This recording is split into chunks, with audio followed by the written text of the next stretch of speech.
नमस्कार दोस्तों, आपका हमारे YouTube चैनल ओए कहानियाँ में स्वागत है। ऐसी ही और कहानियाँ सुनने के लिए हमारे चैनल को सब्सक्राइब करें और बेल आइकन को प्रेस कर दें ताकि हर कहानी का नोटिफिकेशन आप तक पहुंच सके। आज की कहानी का नाम है समाधान। हेलो माँ, कैसी हो आप? संडे की सुबह सुबह रमन की पत्नी का फ़ोन बज रहा था। जब देखा कि माँ का फ़ोन है तो रमन ने ही उठा लिया था। मैं ठीक हूँ, तू कैसा है? और ये बहू कहाँ है जो तू उसका फ़ोन लेकर बैठा है? एक साथ बहुत सारे सवाल निकले थे संगीता जी की जुबान से। सोनिया अभी कमरे में सो रही है माँ। रमन के मुंह से ये सुनकर संगीता जी का पारा 7वें आसमान पर चला गया था। 8 बज गए हैं और महारानी अभी तक सो रही है। कुछ शर्म लिहाज है कि नहीं? सास ससुर साथ नहीं रहते तो अपनी मनमानी करने लगी। अरे अभी से ये हाल है तो बच्चे के जन्म के बाद क्या करेगी? उसकी तबीयत थोड़ी खराब है माँ। 7वां महीना भी चल रहा है।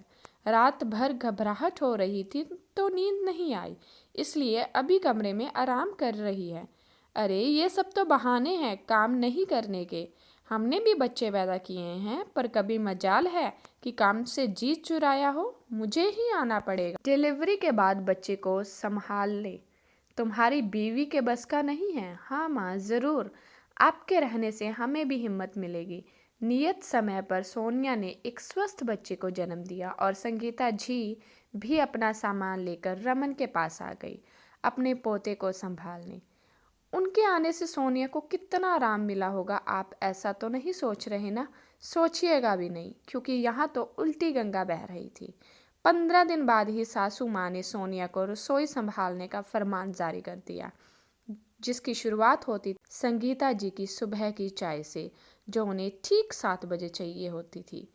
उसके बाद ब्रेकफास्ट, लंच से लेकर डिनर तक सब काम सोनिया के जिम्मे आ गए थे, क्योंकि संगीता जी को नौकर के हाथ का खाना पसंद नहीं आता था। उस पर से बच्चे का काम।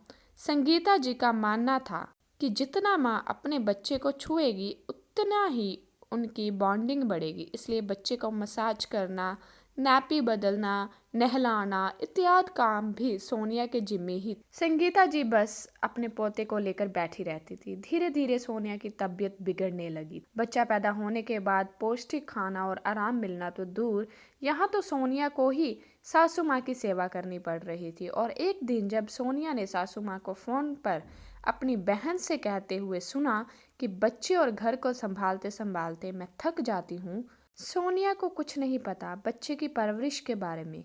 उस दिन सोनिया का धैर्य जवाब दे गया। शाम को रमन को ऑफिस से आने के बाद सोनिया ने उससे कहा कि मां जी को अब गांव चले जाना चाहिए, पापा जी भी परेशान हो रहे होंगे। अरे मैं चली जाऊंगी तो तुम्हारे बच्चे को कौन संभालेगा? तुम्हें तो कुछ आता नहीं है, ताना मारते हुए संगीता जी बोली। मेरे बच्चे को मैं संभाल लूंगी मां जी, आप चिंता ना करें। और फिर आपसे सीख भी तो लिया है मैंने बहुत कुछ। बाकी कुछ परेशानी हुई तो मैं आपसे फ़ोन पर पूछ लूँगी।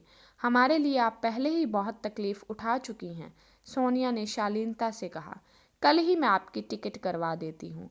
माँ बहुत कर ली अपने पोते और बहू की सेवा, अब घर जाकर थोड़ा आराम करें, रमन ने कहा, जो सोनिया की बातें से पूरी तरह सहमत था। रमन सब समझ रहा था कि इतने दिनों से, पर माँ के लिहाज से अब तक चुप था। साथ ही उसने आंखों आंखों में सोनिया को धन्यवाद दिया कि उसने उसकी माँ का सम्मान बनाया और इतनी समझदारी से इस मुश्किल का समाधान किया।